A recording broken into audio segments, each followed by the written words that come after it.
ACT देसी पे मैं कोशिश करता हूँ कि कुछ ना कुछ नया आपके लिए लाता रहूँ, और यही कोशिश रहती है मेरी कि कुछ ऐसी चीज़ें जो इंडिया के बारे में, इंडियंस के बारे में, चाहे वो ऑस्ट्रेलिया में हो, चाहे वो इंडिया में हो, चाहे वो कहीं पर भी हो, कुछ अच्छा अगर काम कर रहे हैं, कुछ जिससे हमको अच्छी इन्फॉर्मेशन मिलती है या कुछ अच्छी बातें पता चलती हैं इस देश के बारे में, हमारे कल्चर के बारे में, और कुछ भी हो, चाहे खाना हो, चाहे बहुत सारी इंटरेस्टिंग चीज़ें जो हो रही हैं इंडिया में या यहाँ पे जो इंडियंस कर रहे हैं उसके बारे में।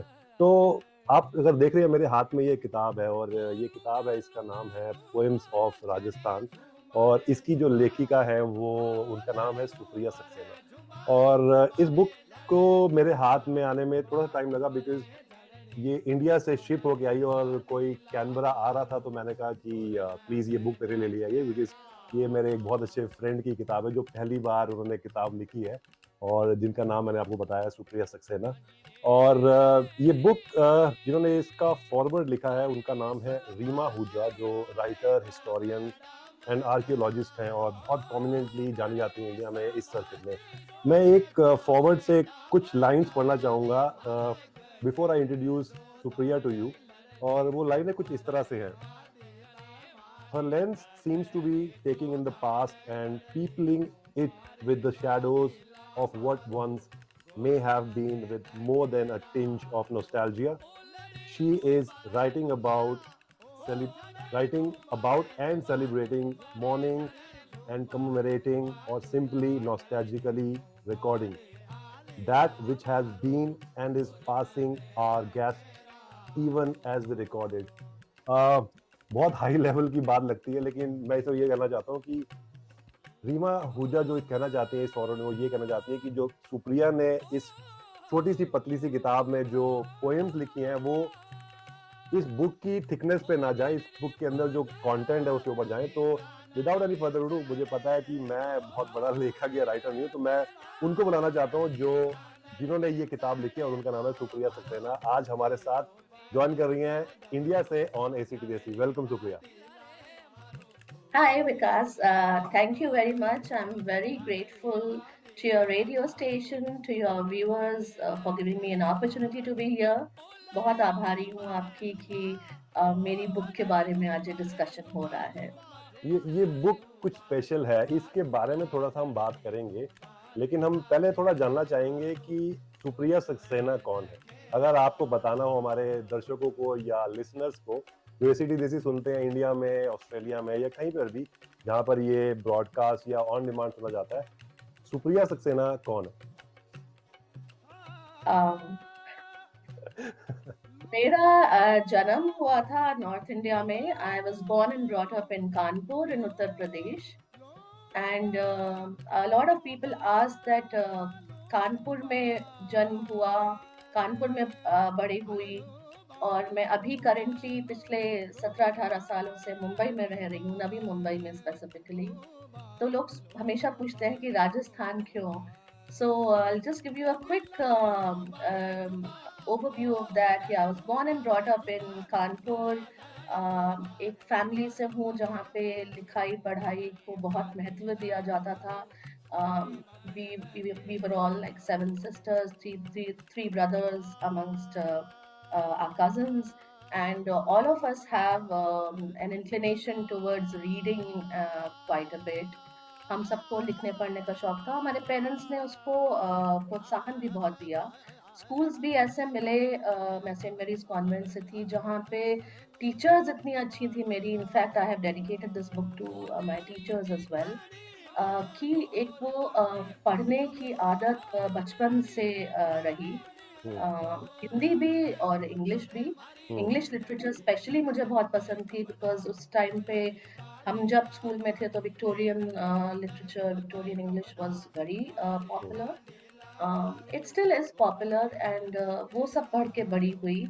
और फिर जब दूसरे पहर में आने का टाइम हुआ जिंदगी के कि भाई चलो अब कुछ काम करते हैं, अपनी कोई पहचान बनाते हैं, तो ऑब्वियसली लिखने पढ़ने का शौक हो तो आप कम्युनिकेशंस में एकदम फिट होते हैं।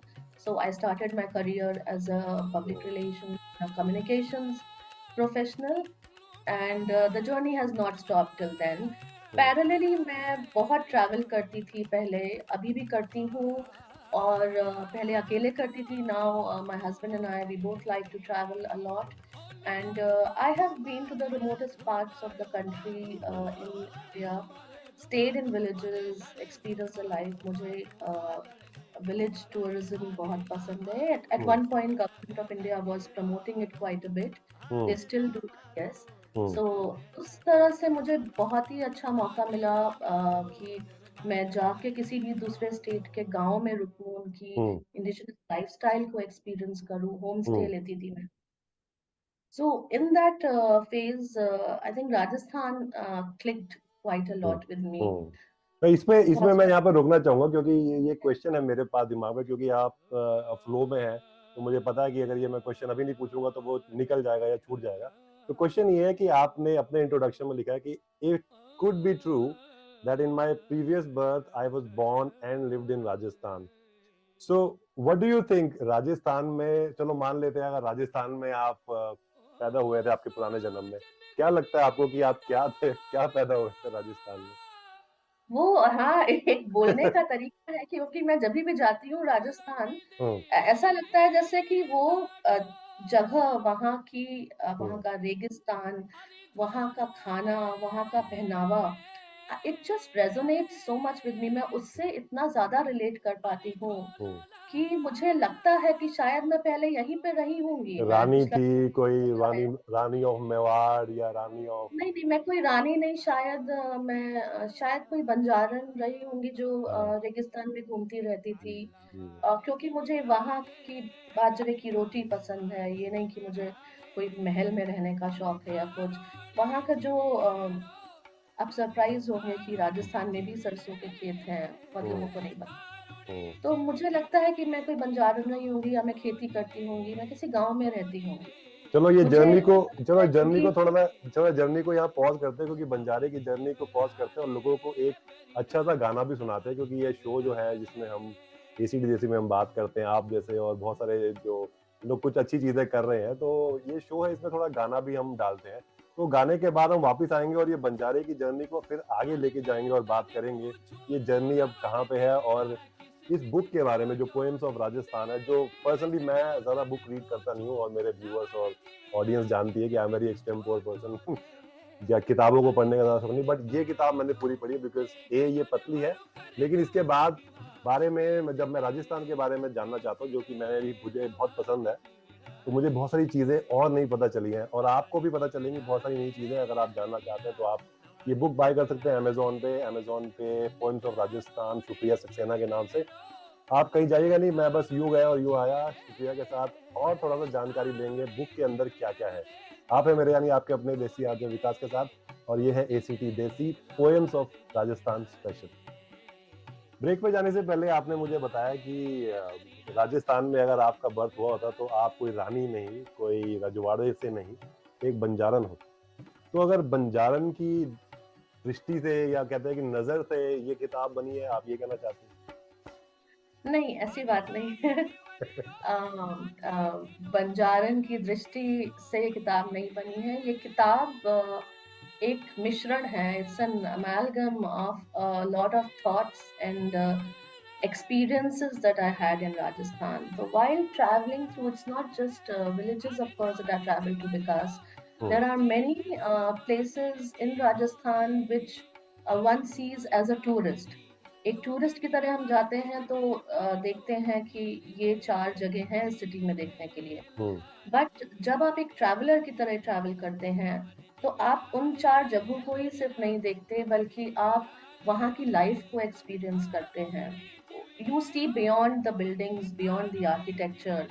And this book, I have tried to get those nuances into this book. So it has a little bit about the culture of the place, a little bit about the history.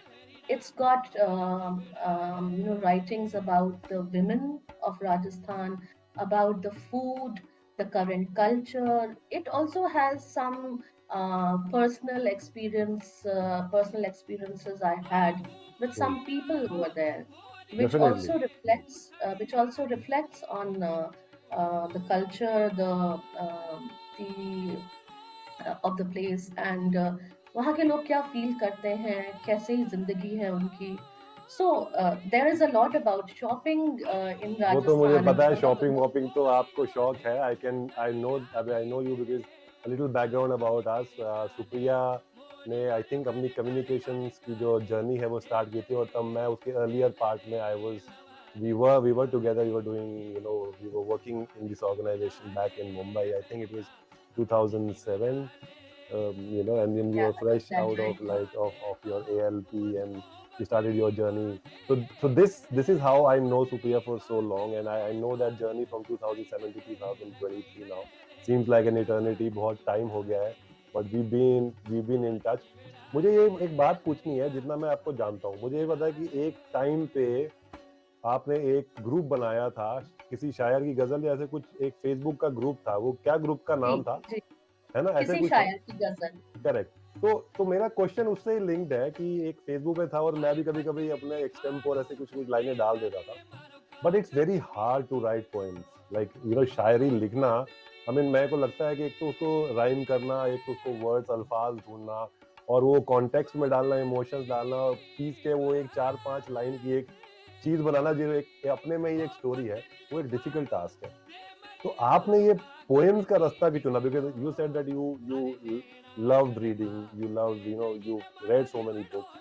और कभी ये दिमाग में नहीं आया कि मैं एक पोएम की जगह एक छोटी सी किताब लिखूं राजस्थान की एक जर्नी के बारे में, rather than poems? ये पोएम्स क्यों? मुझे ये क्वेश्चन है आपसे. So poems, because the way I see it is that poetry आप लिखने के लिए बैठते नहीं हैं. uh, just comes to you. I mean, it's, as I said in this book, it's more about my experiences and what I saw and felt while traveling through the state, while meeting people. It is those small जो छोटी छोटी चीजें होती है जो आपके अंदर रह जाती हैं.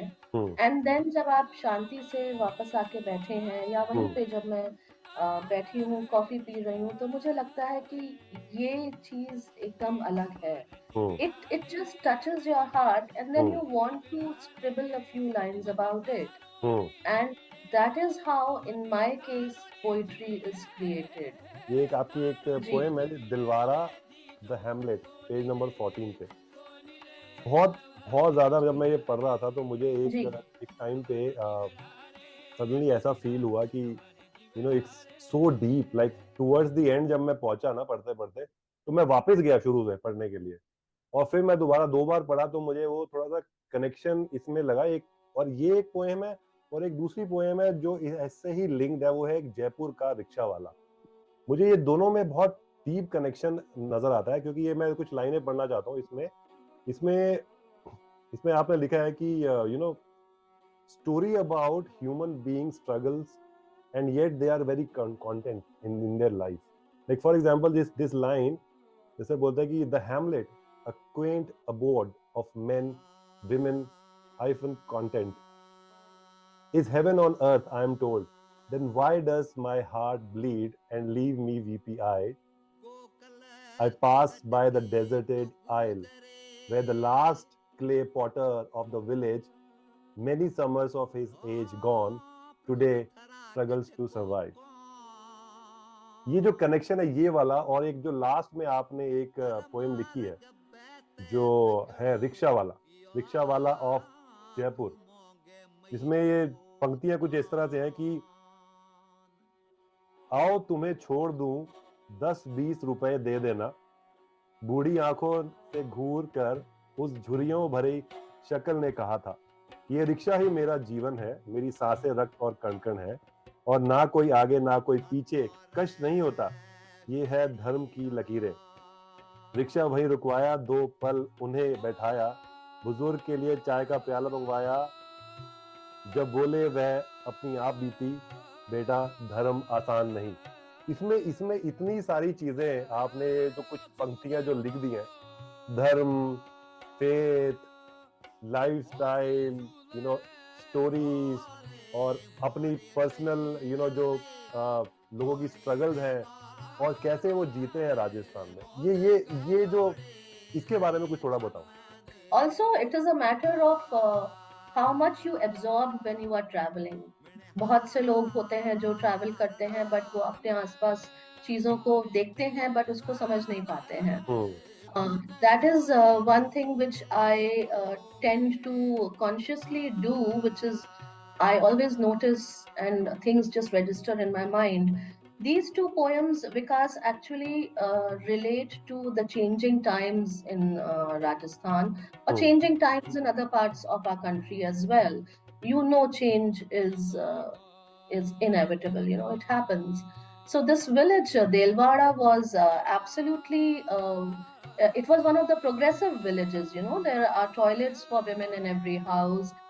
There are self-help groups where women make clothes and all, and you know they even supply to big brands like Fab India. I remember buying a few things from them. Everything was perfect. It's just that in that one by lane where I went, there was this potter. He must have been in his 70s or so. And he said that now nobody buys my pottery. So this is the last bit left, whatever. So, you know, I remember picking up a few things, bringing them back with me. Hmm. The same thing was with this rickshaw wala. Now, he was the cycle rickshaw puller. You know, you have to manually drive the rickshaw. He was one of those few ones left because now you have e-rickshaws which are hmm. slightly automated, which don't require so much of an effort. And this person was a model of the typical rickshaw guy you will find in Rajasthan or in other parts of India where rickshaw pullers are still there, where they leave their village and they come to the city to earn a living by taking people, ferrying people from one place to the other. Hmm. So it was a story, and I spent a lot of time with him. It was a distance I could have walked, but then I thought, no, let me get onto his rickshaw. And that's how these two poems were born. So, yeah, when you are observant, when you are a traveler, uh, this is how emotions sink in and they finally pour out on paper. But yeah, That's what happened. yeah, I think you're right. But more than that, being observant is just one of the things. But I think more important thing is that a willingness to explore a little bit more than what the outer crust might, look like. And that's what you had in your mind, looking around, seeing people, seeing the story behind and exploring it a little bit more. तो आज है मेरे साथ Supriya Saxena India से, मुंबई से, जिन्होंने ये book लिखी है पोएम्स ऑफ राजस्थान, और जो बहुत फैसिनेटिंग बुक है, स्पेशली उन लोगों के लिए जो यहाँ पे रहते हैं और शायद कभी उन्होंने राजस्थान ट्रैवल नहीं किया है, या अगर राजस्थान ट्रैवल किया भी है तो वो एक टूरिस्ट की तरह ट्रैवल किया है। और अगर आप और कुछ जानना चाहते हैं डिटेल में, हिस्ट्री क्या है, स्टोरीज क्या है, लोग कैसे रहते हैं, उनका खान पान कैसा है, बहुत सारी अच्छी अच्छी छोटी छोटी चीजें हैं, बाजार क्या है वहाँ पे, क्या बिकता है, सब कुछ इस पतली सी बुक के अंदर है। और यही चीज मैं अब डिस्कस करना चाहता हूँ सुप्रिया।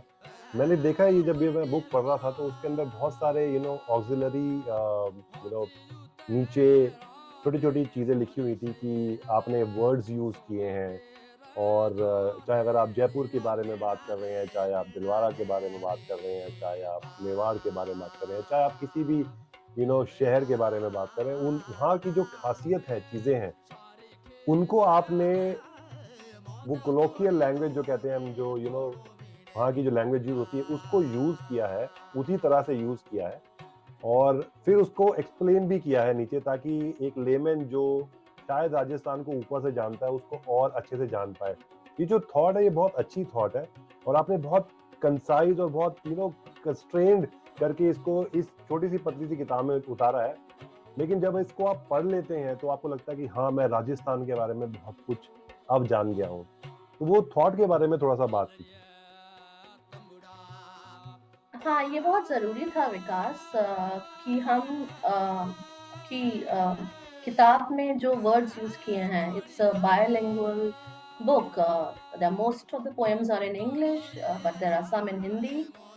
जो हिंदी में है उनके लिए ट्रांसलेशन मैंने इंग्लिश में भी दिया है, और जो इंग्लिश में है या मैंने उसमें राजस्थानी वर्ड्स का बहुत उपयोग किया है, तो उसका एक एक्सप्लेनेशन एज फुट नोट्स सब पेजेस पे दिया हुआ है, जिससे कि आप कुछ पढ़ें तो आपको समझ में आ जाए। I mean simple words like even like what it means to be a Rajput, who is a Thakur, Banjara क्या होता है, एक रानी क्या होती है, पालकी क्या होती है, पाजेब क्या होती है, इन सब का डिस्क्रिप्शन मैंने एक कंसाइजली दिया है, जिससे जो एक रीडर ये बुक पढ़ रहा हो उसको डिक्शनरी खोल के ना देखनी पड़े कि अब ये किस किस बारे में बात करनी है.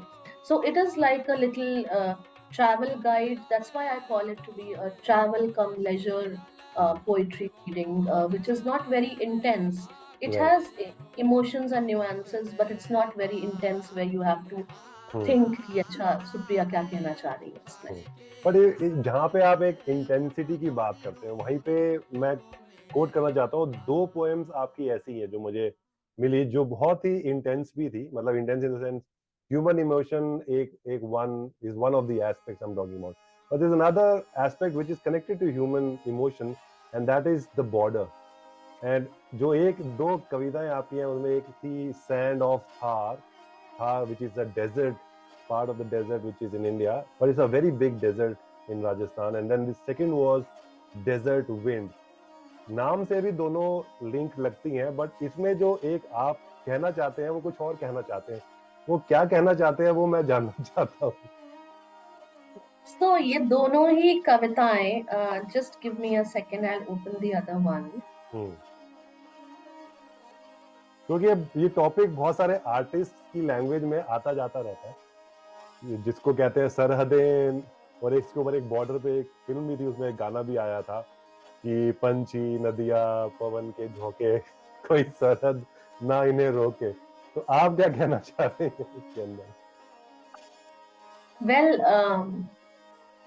it's something. I'll tell you how the poem Thar Ki Reet, जिसका translation है Sand of the Thar, came about. I was in Jaisalmer and it was a very cold morning of January.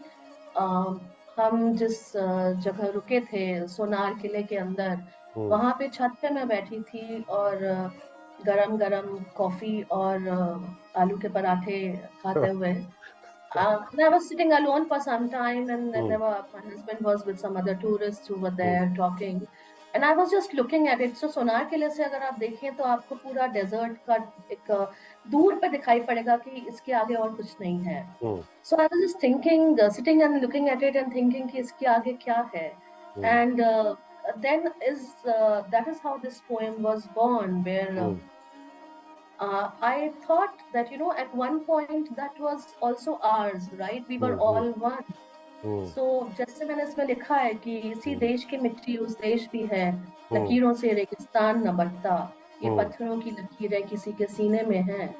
So if you were to look at nature, desert is a part of the natural form of the being. If you look at nature, if you look at some of our people, I think we don't consider that to be something to be antagonistic about, कि ये हमारा कि इससे जुड़ा हुआ कुछ हमारे अंदर एक गलत फीलिंग छोड़ता है या ऐसी कोई बात है. थार के टिब्बे की रेत इधर भी वही है, उधर भी वही है. ये इधर तो ठीक समझ में आता है मुझे, उधर क्या है? उधर भी वही है. जी, मैं इधर तो मुझे समझ में आता, उधर का क्या मतलब है?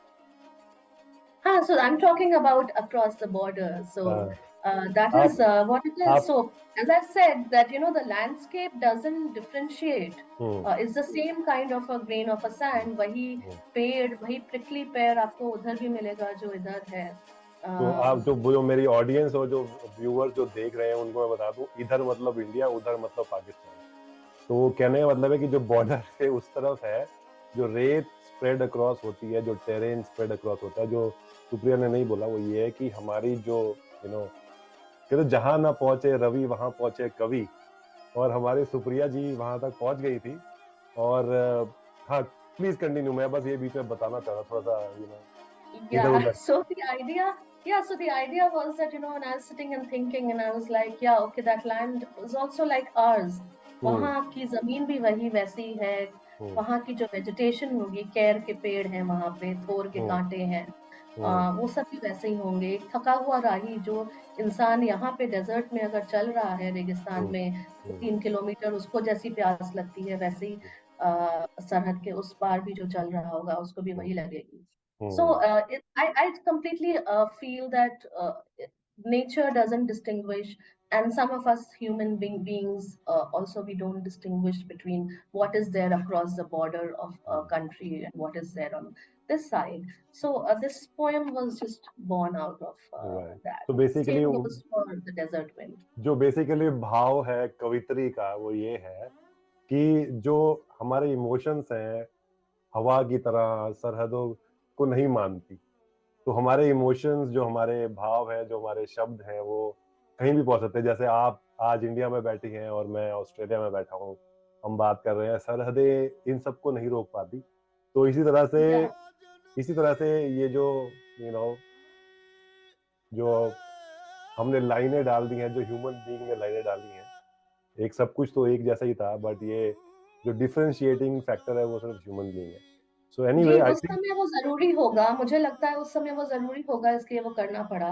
बट वो होने की वजह से ऐसा नहीं है कि उधर का रेगिस्तान अलग है और हमारा अलग. तो बट चलो अगर आपने ये टॉपिक छेड़ा ही है तो मैं एक और क्वेश्चन से लीडिंग पूछ लेता हूँ कि आर्टिस्ट ऑफ से पाकिस्तान, और जो हमारा यहाँ पे कंट्रोवर्सी चलती रहती है, क्योंकि मैं भी एक मीडिया चैनल हूँ, अब आपने क्वेश्चन किया ही है तो मैं थोड़ा रिकॉर्ड कर लेता हूँ कि are you in support of banning artist from other countries for political reasons? No, I don't think art should be banned in any way, whether it is between any two countries or the rest of the world, anywhere else. Art is something which transcends politics, economics, even many other things we consider to be an essential part of our life. Art doesn't see all of that. It transcends religions as well. I mean, I have written about Ajmer in my book. I have equal respect for that as I would have for Mehandipur. जो भी मैंने इस book में लिखा है, मेहंदीपुर का जो मंदिर है और दरगाह शरीफ के बारे में लिखा है. So I don't see art to be art is all pervasive.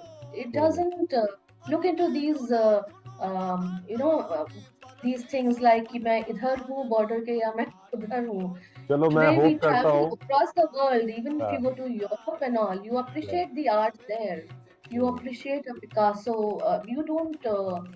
You will appreciate a Van Gogh. You will not think that, oh, they are from a different nation or so. Uh, Art is something which appeals to the senses, to the five senses. You see, you hear, you speak, you write. But चलो मैं तो सिर्फ यही बोलूंगा कि जितनी अच्छी बातें आप कर रही हैं, सब सारे इंसान ऐसे ही सोचें तो ये सब जो मुद्दे हैं वो सब खत्म ही हो जाएं, और बहुत सारे लोग जो ये किताब इंडिया में पढ़ रहे हैं या कहीं और पढ़ रहे हैं, वो सब जगह पढ़ें, अक्रॉस द बॉर्डर भी पढ़ें, और अप्रिशिएट करें कि जो यहाँ पे है वो वहाँ पे है, सब कुछ सेम ही है. सरहदें क्रॉस करके आवाज इंडिया से मैं आप तक पहुँचा रहा हूँ, और आप इसको चाहे ऑस्ट्रेलिया में सुन रहे हैं, इंडिया में सुन रहे हैं, या कहीं पे भी सुन रहे हैं, किसी भी देश कूचे कोने, रेडियो, मोबाइल फोन या लैपटॉप पे सुन रहे हैं, तो आपको मैं बता दूं कि आज हैं आप मेरे यानी आपके अपने देसी आगे विकास के साथ ऑन ACT देसी, और मेरे साथ है सुप्रिया सक्सेना मुंबई से, और आज हम बात कर रहे हैं उनकी पहली किताब पोएम्स ऑफ राजस्थान के बारे में, जिसमें हमने डिस्कस किया human emotions, feelings and how all these things transpire to become a book. But एक और चीज की तरफ मैं बढ़ना चाहता हूँ, जो स्पेशली जब मैं ये बुक पढ़ रहा था सुप्रिया, इसमें एक आपकी कविता है द लॉस्ट आउल. इसमें एक बहुत ज्यादा एक स्टोरी टेलिंग मुझे नजर आई. मैं ये इसलिए फील करता हूँ क्योंकि आज मैं भी ऑस्ट्रेलिया में बैठा हूँ, अपने देश से, अपने फोक से, अपनी लाइफ से, जो मैंने ऑलमोस्ट आधी से ज्यादा इंडिया में बिताई है, and I could resonate lot of things, instant connection was there. कि जब आप इसमें, मैं कुछ लाइनें पढ़ना चाहता हूँ, इसमें आपने बोला है the mansions once family homes stand still, inhabitants have migrated, some now sell cloth made in mills adorned by scenes of royalty, sometimes a wedding procession, a string of camels, sand dunes and horizons of hills. I cross many abodes gliding through history, a part of Jaipur that has moved on and a part of the past that it has left untold. ये जो आपने ये जो पूरी कविता तो मैंने नहीं पढ़ सकता अभी यहाँ पे, लेकिन जो ये पार्ट मैंने पढ़ा और ये जो स्टोरी ऑफ जो स्टोरी टेलिंग है इसके अंदर, Rajasthan like many other states is a land of stories. It's a land of history. जो आपकी एक पोएम भी थी जिसमें आपने हिडन जेम्स मेवाड़ के अंदर ये है, और एक वो आई थिंक वो पोएम कौन सी है वो आप बताएंगे मुझे? मुझे उसका भी नाम याद नहीं आ रहा, but I can find it because I have You're told it talking that. of the storyteller? Yeah, the storyteller, correct. The storyteller, इसमें आपने बोला the Rajput who lost the battle, long journeys on horses, the echo of their knives and grunts of cattle and battles fought to win and crown. ये जो story है राजस्थान की, और अब जो पास्ट जो सो रिच पास्ट है, और वो जो पास्ट अब आज हम प्रेजेंट में और फ्यूचर की तरफ हम देख रहे हैं, जैसे मैंने बताया people have migrated for food, for jobs, for whatever reason, because उस टाइम पे नहीं था, जो पास्ट वहाँ रह गया है आज प्रेजेंट में, और ये जो कनेक्शन है, ये इंटेंसिटी जो है, ये ये ये ये फीलिंग कहाँ जाके आपको आई जब आपने ये कविता लिखी? So this was the very first poem that I wrote, Oh, really? actually. Wow. Yeah. तो सबसे पहले मैंने ये पोएम लिखी थी। मैं हर साल ही जयपुर जाती हूँ, जनवरी के महीने में ठंड का मौसम होता है वहाँ, और जहाँ मैं ठहरी हुई थी उसके सामने ही एक ये बहुत ही सुंदर पुराना घर था, जैसे पुराने स्टैंड अलोन घर हुआ करते थे जब फ्लैट सिस्टम नहीं था इंडिया में उतना, जिसमें एक बड़ा सा आंगन है, एक छत है, आंगन में ही पेड़ लगा हुआ है, आम का पेड़ था शायद, और अंदर अंगीठी जल रही थी। कोई कोई रह नहीं रहा था वहाँ पे, सिर्फ एक केयर टेकर था जो कि अपनी अंगीठी में सुबह चाय बना रहा होगा या जो भी कर रहा हो। तो मैं अक्सर उस घर को देखती थी, और फिर जब मैं रात को वॉक करने जाती थी उसके आसपास, एमआई रोड एक एरिया है जयपुर का, when I used to walk I would see that उसी तरह के बड़े बड़े घर हैं, और भी बड़े घर हैं, बट सब में ज्यादातर जेम्स एंड ज्वेलरी नीचे बिक रही है। तो बड़े बड़े शोरूम्स हैं, शॉप्स हैं। कुछ लोकल लोगों से कॉफी शॉप में बैठ के मैं बात कर रही थी कि भाई क्या है, मतलब क्या है हिस्ट्री इस जगह की। That is when I realise that a migration has played a lot of role in the way that particular part of Jaipur has shaped up now. So you have these big houses and mansions which appear to have been abandoned. They may not be abandoned. You have a caretaker taking care of it, but the feeling that it gives you is कि कभी यहाँ पे बहुत चहल पहल रही होगी, बच्चे खेलते होंगे। और जब मैं रात को टहल रही थी तो मैंने देखा उस आम के पेड़ पे एक सफेद रंग का उल्लू बैठा हुआ था, और मैं सोच रही थी कि शायद ये उल्लू भी, owls tend to have a long life, and I was thinking that हो सकता है ये उल्लू भी उस टाइम पे भी हो जब यहाँ पे लोग रहते हो, अब वो चले गए हैं। So this poem basically reflects the entire issue or a concept of migration which affected Jaipur. It may not be migration to another country, it could be migration to a more modern place, yeah, people moving to flats because it's more convenient or so. But a lot of Jaipur you will see has that thing in it. And as far as storytelling जो आप पूछ रहे थे विकास, yes, there are a lot of stories. Rajasthan is a land of stories. आप कहीं पे भी जाके रुकिए, आप उस घर के चौकीदार के साथ बैठ जाइए, या आप कॉफी हाउस में, इंडियन कॉफी हाउस जहाँ पे अभी भी बहुत पुराने लोग आते हैं, आप बैठ के बातें करेंगे तो आपको तरह तरह की कहानियां सुनाएंगे। My inspiration for the stories also comes from a lot of reading I had done about Rajasthan in James Todd's Annals of Rajasthan and Rudyard Kipling की writing है। Rudyard Kipling has written a lot. Reema Huja, doctor Reema Huja जिन्होंने जिनके बारे में आपने बात की, she has written a lot. So when you read, you get these pieces of what Rajasthan was. History still stays there. It's still there. Personally, so that is the beauty of the state. Personally, एक और चीज, like right now what you were saying, about stories and stuff. I mean, I'm in Australia and people are there, living in their own houses, and normally people don't talk to each other. वो एक time हुआ करता था जब लोग बैठते थे, जब टाइम होता था एक दूसरे के साथ बातें करते थे और शेयर करते थे अपने दुख सुख बातें और there used to be like lot of fun element or lot of I will not say entertainment but it's lot of about relation between two human beings, right? Which somehow I think जो आज हम एक flat system में या हम अब individual life या करने लगे हैं वो कहीं ना कहीं पे लॉस्ट हो गया and it's not lost just in India, it's lost everywhere because people are so busy in stuff and it's, nobody is to blame. But it's I think this just a reflection of what I'm seeing here, what I've seen back in India when I traveled recently.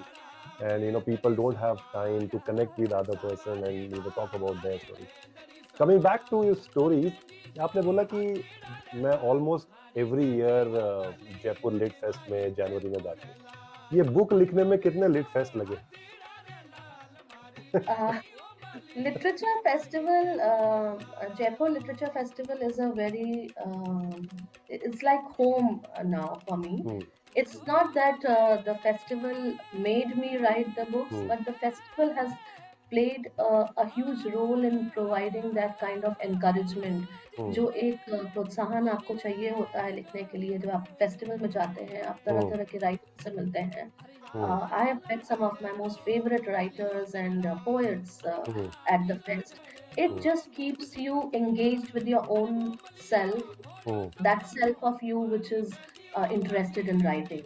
So I would credit Jaipur Lit Fest to reinstate that habit of writing in me, to encourage me to get back to writing.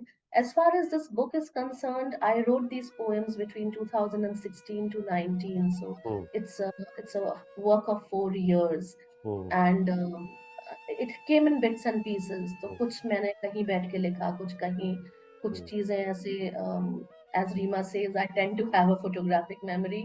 कुछ चीजें दिमाग में रही और फिर मैंने बाद में लिखी. So of course the festival has definitely played a role in it, and yeah, the book has taken 4 years to write. Cool. तो अब हम ऑलमोस्ट फाइनल पार्ट की तरफ आ गए हैं एसीटी देसी के इस प्रोग्राम में और आज हम बात कर रहे हैं, जैसे आप जानते हैं, सुप्रिया सक्सेना से, जो इंडिया से हमारे से जुड़ी हुई हैं, और हम बात कर रहे हैं उनकी पहली किताब पोएम्स ऑफ राजस्थान जो उन्होंने लिखी है, जिसमें उन्होंने कितनी पोएम्स है? 39 I think 39 poems, yeah. 39 poems लिखी हैं उन्होंने, और वो पोएम्स 39 सिर्फ नंबर है, लेकिन उन पोएम्स में अगर आप पूरी तरह से पढ़ लेंगे तो आपको लगेगा कि आपने राजस्थान पूरा देख लिया है.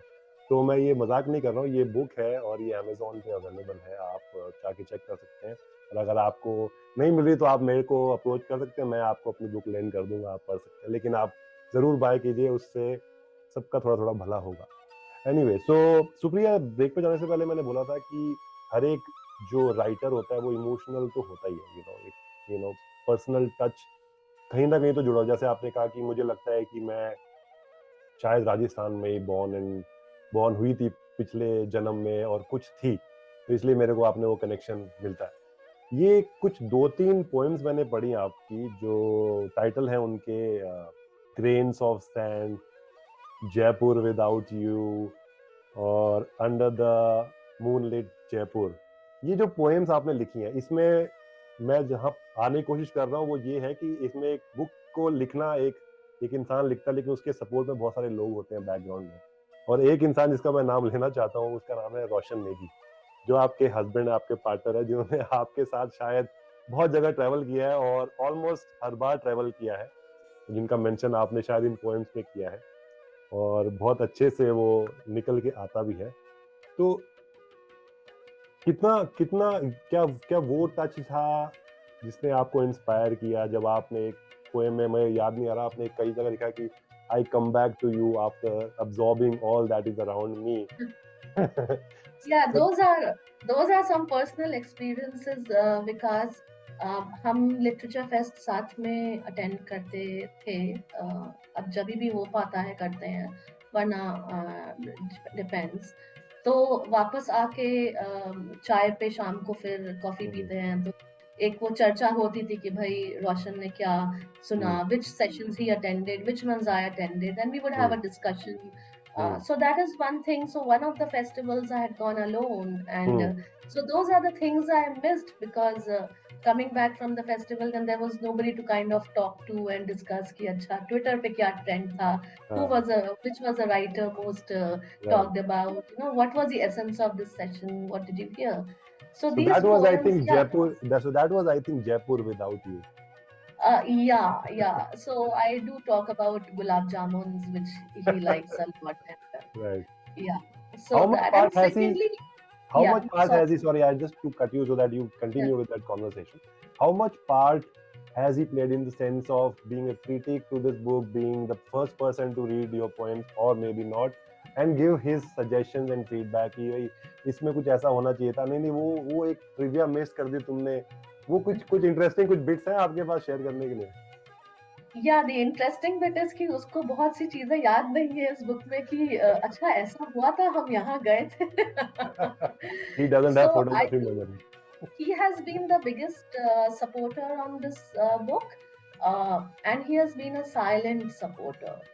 um, I mean, we are talking around Women's Day, and I do get asked that, what does it mean for an individual who is a woman? So I can just try and link that over here, Yeah. because since you asked this question, I think Roshan has been a silent supporter of my work. Uh, he has just been around and never tried to stop or interfere or okay, don't do this or don't do that. That itself is gives you a lot of room to just do whatever you are doing. And it just doesn't go for me as a person who's written a book. It goes for a woman in any profession. When you have a partner who is very supportive, who's encouraging of what you are doing, then you cannot expect for anything better than that. It's like I often quote, there is this book by Virginia Woolf, A Room of Your Own. The book is called Room of My Own. But if you have that little space in your life for your own self as a woman, then be it your parents, be it your husband, children, anybody, if they are able to provide you that space of your own, then you can rest back to your hobbies and Hmm. write or sing or paint or whatever you may want to do. That's very important, and I think that's the kind of support I have received from Roshan, and I'm very grateful to him for So for what do being there. you? It's just important for him to be there. Yeah, sure. So support is one thing. Like I am. My wife is also working, so I've also tried to support her in any way possible. Managing kids, taking them to school, taking them back, taking a leave when she can't take leave and take care of the kids. All that thing, males are doing right now to support their women. But what does it mean for a girl or a woman in 21st century? What does Women's Day mean to you? Like this one particular day, which talks. What is that essence? I mean, we are like, I think, beyond the equality thing, because I think it's there. It's coming up now. People are trying to make effort. I think it will take some time. But what does it mean apart from all those things? Support and stuff. What does it mean? Like, if you have to give me one I word for it. I would want to just, I don't think there's one word, because I am still an equalist. I still believe in equal rights for men and women. In bigger cities and countries where we have more of an urban setup, we don't realize the challenges, or the roles have started overlapping. As you said, you take care of some of those duties which traditionally your wife would have done, but it's all changing.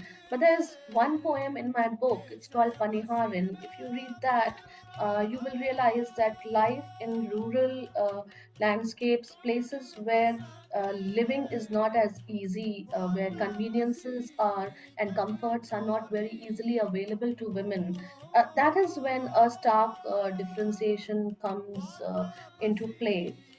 Women's Day for me, in that context, just means just one additional day to show that kind of respect and care towards women.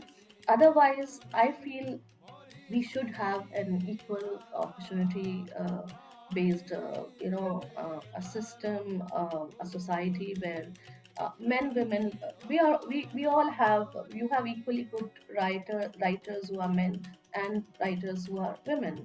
You have equally, both the sides are in a way equal and they complement each other. So there is no need to try and look for some special privileges just because you are a Right. woman.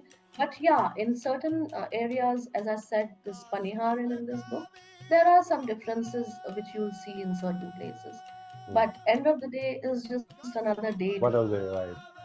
आशा करता हूँ आपको आज का ये episode पसंद आया होगा और आपको कुछ और इन्फॉर्मेशन राजस्थान के बारे में मिली होगी। और अगर जेन्युइनली आप चाहते हैं कि राजस्थान को एक अलग नज़रिए से देखें, तो आप ये बुक ज़रूर पढ़ें। ये poems of Rajasthan is available on Amazon, as I said. और इसमें बहुत इंटरेस्टिंगली बहुत ज़्यादा कुछ वर्बोस चीज़ें नहीं हैं। पढ़ेंगे आपको अच्छा लगेगा। कुछ अपने पास्ट के बारे में आप अगर ऑलरेडी वहाँ पे जा चुके हैं तो और कुछ जानने को मिलेगा, और अगर आप नहीं गए हैं तो आपके लिए इंटरेस्टिंग चीज़ें हैं स्टोर में। आप हैं मेरे यानी आपके अपने देसी आरजे विकास के साथ, और ये था एसीटी देसी का special episode on Rajasthan, and we had Supriya Saxena with us from Mumbai talking about her book poems of Rajasthan. तो जब तक हम मिलते हैं दोबारा, अपना ख्याल रखिएगा, अपने आसपास वालों का ख्याल रखिएगा, अपनी वाइफ का, अपनी मदर का, अपने फादर का, ब्रदर का, सिस्टर्स का, अपने पड़ोसियों का, सबका, और स्पेशली अपना ख्याल जरूर रखिएगा।